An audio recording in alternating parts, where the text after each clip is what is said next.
Kami dari kelompok 5 beranggotakan Saya Kirsten Semalang dengan NIM 47.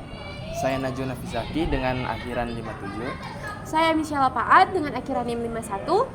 Saya Grace Erang dengan akhiran NIM 043. Saya Mira Armevia dengan akhiran NIM 053.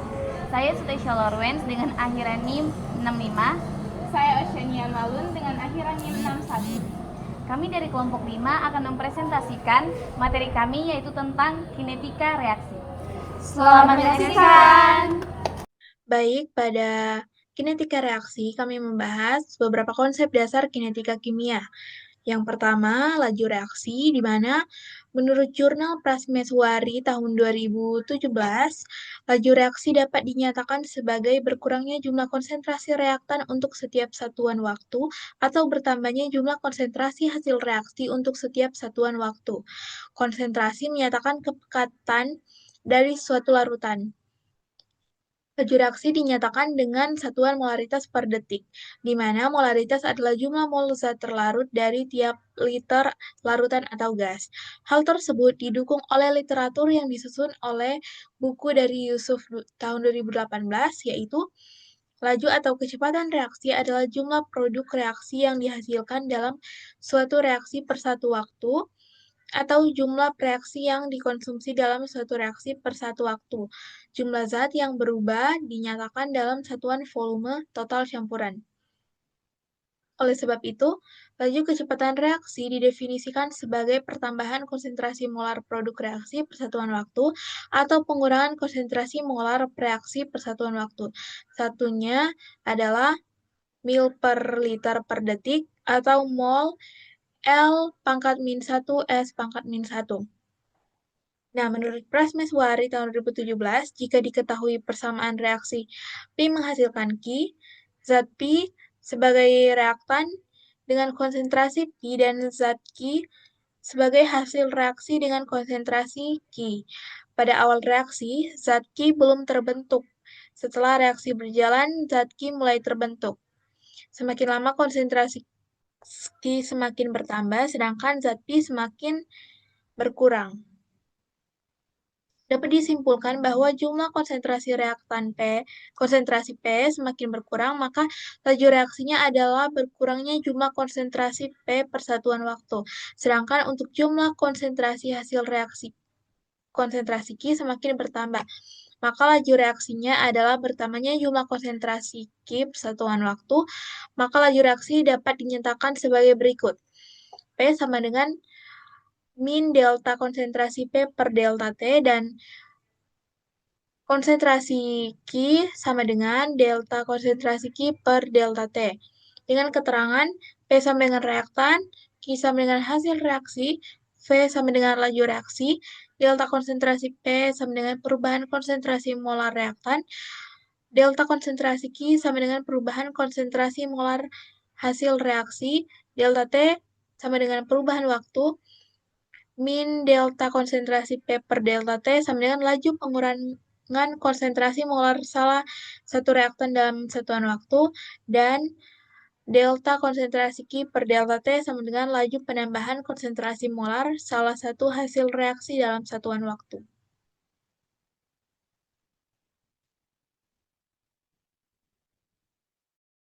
Lalu ada hukum laju reaksi, di mana menurut Cheng Ristitama dalam buku Kimia Fisika Laju menggambarkan hubungan antara laju reaksi dengan konsentrasi reaktan.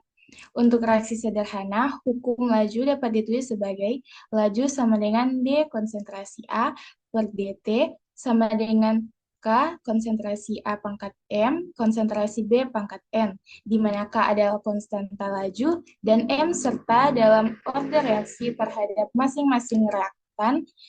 Jumlah eksponen dari setiap konsentrasi reaktan merepresentasikan total order reaksi, yaitu M plus N, yang ditentukan melalui eksperimen. Istilah molekularitas juga dikenal menggambarkan jumlah molekul yang terlibat dalam reaksi berdasarkan persamaan stoikiometri. Dalam reaksi elementer, order reaksi dan molekularitas memiliki nilai yang sama. Namun, jika reaksi tersebut adalah kompleks atau non-elementer, maka nilai order reaksi tidak akan sejalur dengan molekularitasnya. Simbol untuk konstanta laju reaksi adalah K yang memiliki dimensi konsentrasi pangkat min 1, waktu pangkat 1, di mana N mewakili order reaksi. Mengacu pada satuan internasional SI, konsentrasi diukur dengan dimensi mol dm pangkat min 3 dan waktu diukur dalam detik. Umumnya, konsentrasi dapat dinyatakan sebagai mol dm pangkat min 3, mol L pangkat min 1, atau mol cm pangkat min 3.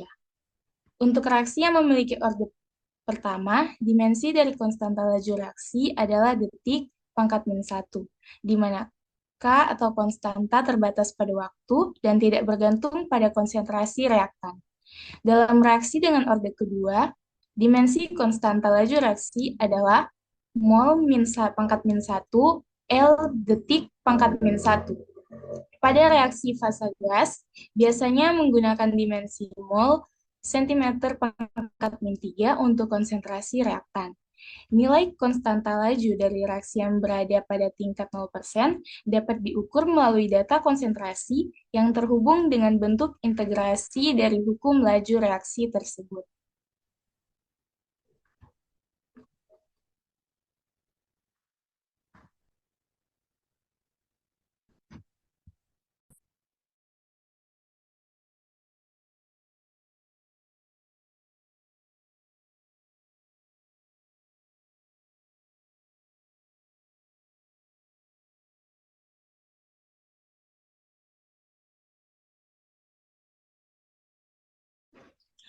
Orde suatu reaksi kimia. Orde suatu reaksi ialah jumlah semua komponen dari konsentrasi dalam persamaan laju. Jika laju suatu reaksi kimia berbanding lurus dengan pangkat satu konsentrasi dari hanya satu fraksi, laju sama dengan K konsentrasi A, maka reaksi itu dikatakan sebagai reaksi orde pertama. Jika orde itu berbanding lurus dengan pangkat 2 suatu reaksi, laju sama dengan K konsentrasi A pangkat 2 atau berbanding lurus dengan pangkat suatu reaksi dari dua reaksi. Laju sama dengan K konsentrasi A konsentrasi B, maka reaksi itu disebut reaksi orde 2. Dapat juga disebut orde tersebut orde terhadap masing-masing reaksi. Misalnya dalam persamaan terakhir, laju reaksi itu adalah orde pertama dalam A dan orde pertama dalam B, atau orde 2 secara keseluruhan. Suatu reaksi dapat tak bergantung pada konsentrasi suatu reaksi. Perhatikan reaksi umum A tambah B menghasilkan AB, yang ternyata berorde pertama dalam A. Jika kenaikan konsentrasi B tidak menaikkan laju reaksi, maka reaksi itu disebut orde 0 terhadap B. Ini bisa diungkapkan sebagai laju sama dengan K konsentrasi A konsentrasi B pangkat 0 sama dengan K konsentrasi A. Orde suatu reaksi tak dapat diperoleh dari koefisien reaksi dalam persamaan berimbang.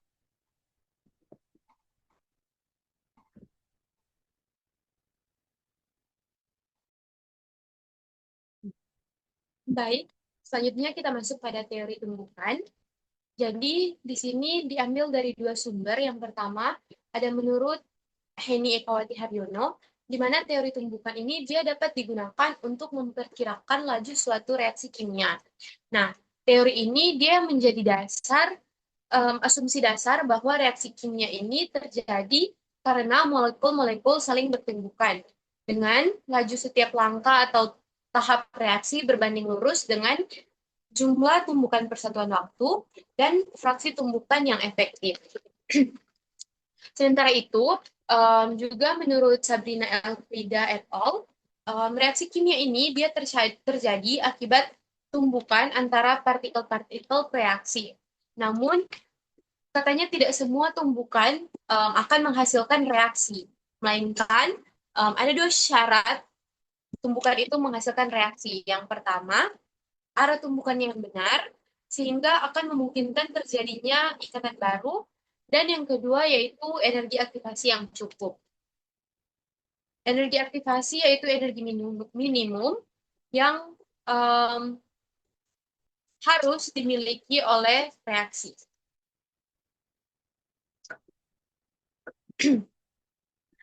Jadi secara kualitatif, teori tumbukan ini dia telah termasuk ke dalam 4 faktor yang mempengaruhi laju reaksi, yaitu yang pertama, sifat alamiah karena energi aktivasi tiap reaksi berbeda-beda. Yang kedua, konsentrasi reaksi karena jumlah tumbukan bertambah jika konsentrasinya makin besar. Dan yang ketiga yaitu suhu, karena kenaikan suhu dia akan mengakibatkan molekul bergerak lebih cepat karena adanya energi kinetik. Dalam hubungan K sama dengan AE kurang energi aktivasi per RT adalah fraksi tumbukan yang efektif. Dan yang keempat yaitu adalah katalisator, karena katalisator ini menyebabkan tumbukan menjadi lebih efektif atau menghasilkan spesies yang lebih rendah aktivitasnya. Nah, jadi semakin tinggi jumlah tumbukan dan semakin banyak tumbukan yang efektif, maka laju reaksi ini akan lebih cepat.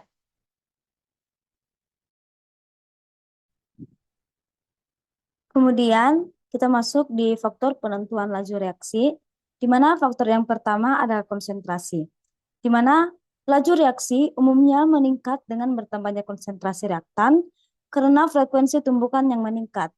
Jumlah tumbukan antara molekul memiliki dampak pada laju reaksi, di mana frekuensi tumbukan mengacu pada jumlah interaksi antara molekul reaktan yang terjadi dalam periode waktu tertentu.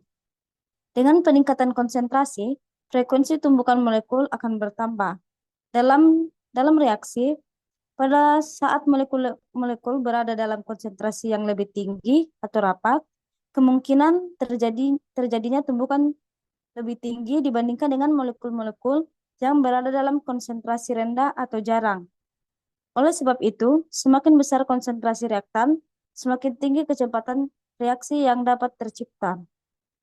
Kemudian yang kedua ada temperatur, di mana peningkatan suhu biasanya mempercepat laju reaksi.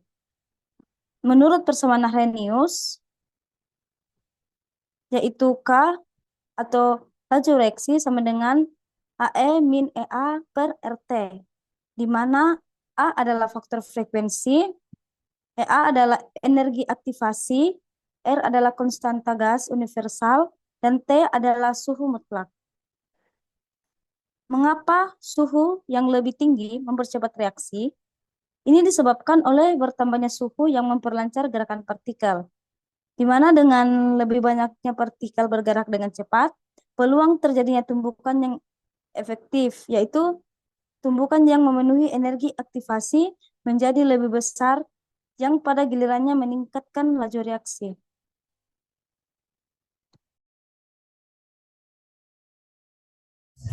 Yang ketiga ada katalis.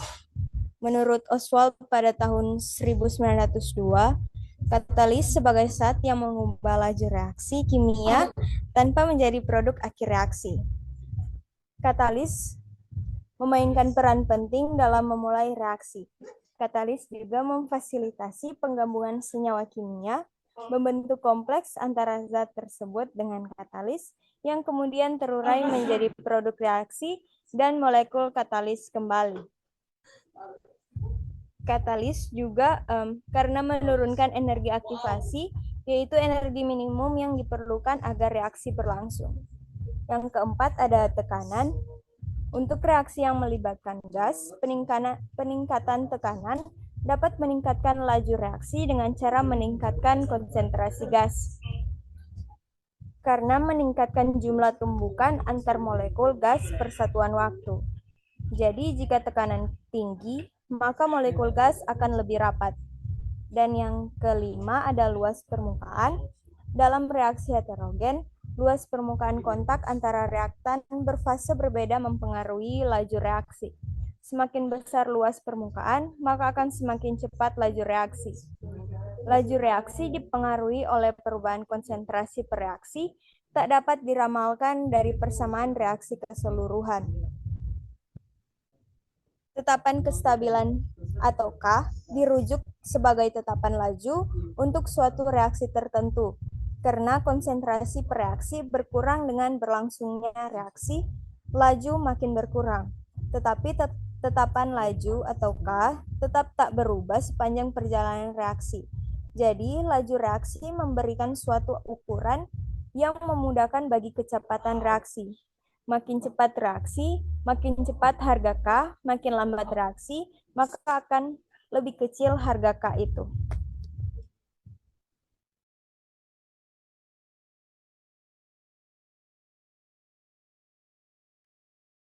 Selanjutnya masuk pada mekanisme laju reaksi. Mekanisme reaksi terdiri dari serangkaian langkah dasar yang menunjukkan jalur reaktan menuju produk akhir. Tiap langkah dasar memiliki hukum laju masing-masing, dan langkah yang telah dimodifikasi akan menetapkan laju total reaksi. Nah, penelitian mengenai mekanisme reaksi mencakup pengenalan intermediate dan keadaan transisi, serta analisis cara perubahan kondisi reaksi dapat mempengaruhi laju dari setiap langkah yang terlibat. Jumlah komponen reaktan dalam fase penentu laju mencakup N2O4 yang terdiri dari N2O2 plus O2 atau NO3 plus NO. Maka dari itu, mekanisme reaksi dapat diprediksi sebagai berikut. Pada ramalan mekanisme reaksi pertama,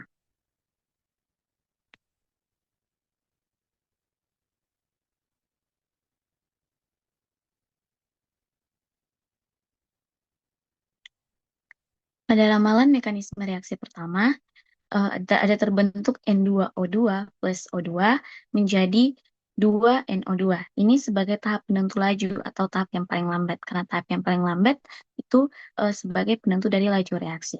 Nah, sebelum tahap penentu laju terjadi, terdapat reaksi lain yang berjalan secara cepat.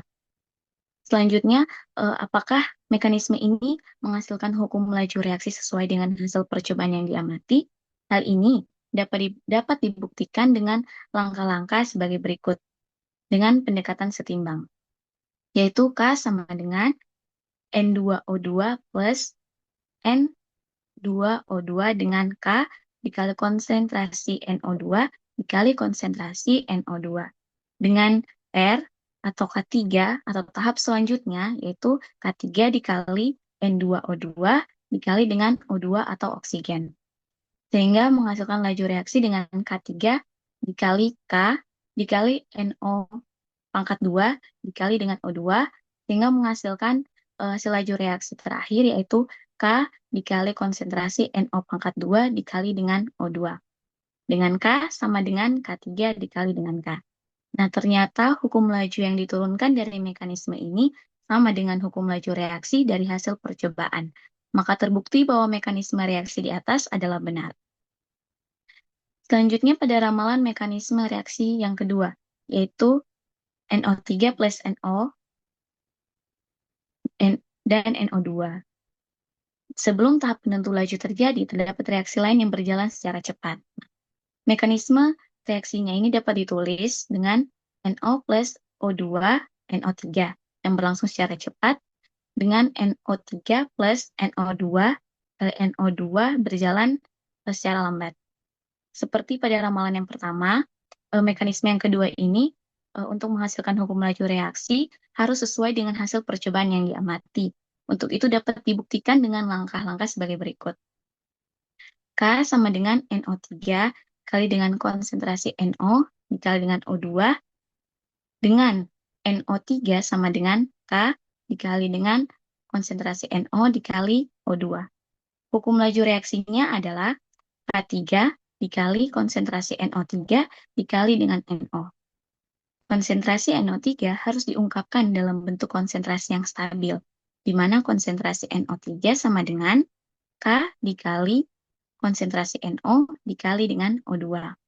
Maka hukum lajunya adalah R sama dengan K3 dikali K dikali konsentrasi NO dikali konsentrasi O2 dan dikali konsentrasi NO.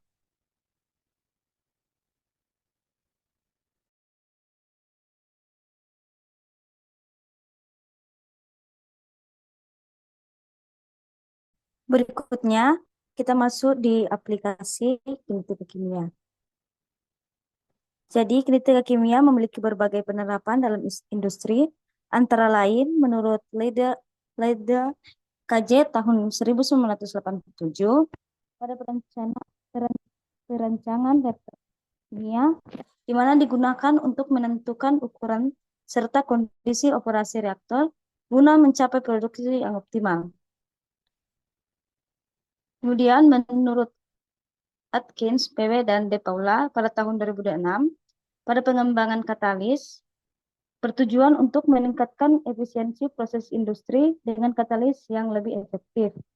Kemudian menurut Schwartz A dan Persen G 1961 pada pengendalian polusi, di mana memaksimalkan efisiensi reaksi agar emisi polutan dapat dikurangi. Kemudian yang terakhir, menurut Espons CH tahun 2022 pada industri farmasi, biasanya digunakan dalam memahami kinetika reaksi obat dalam tubuh untuk pengembangan terapi yang lebih optimal.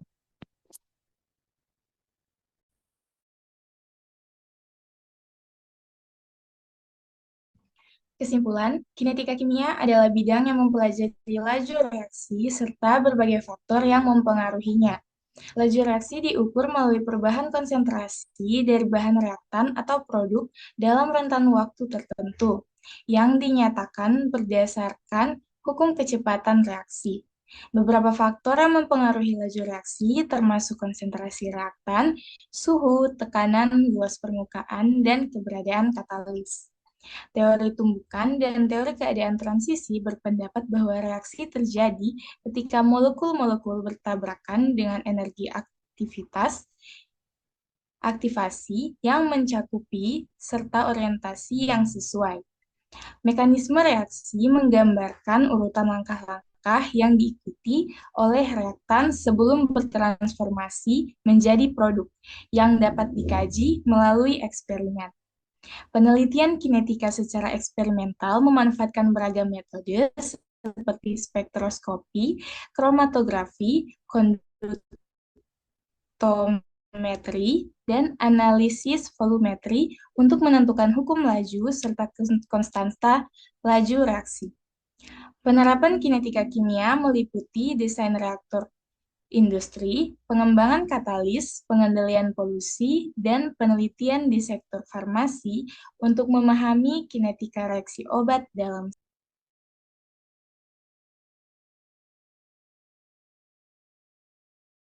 Sekian presentasi dari kami kelompok 5 mengenai kinetika reaksi. Semoga bermanfaat. Terima kasih. Terima kasih. Terima kasih.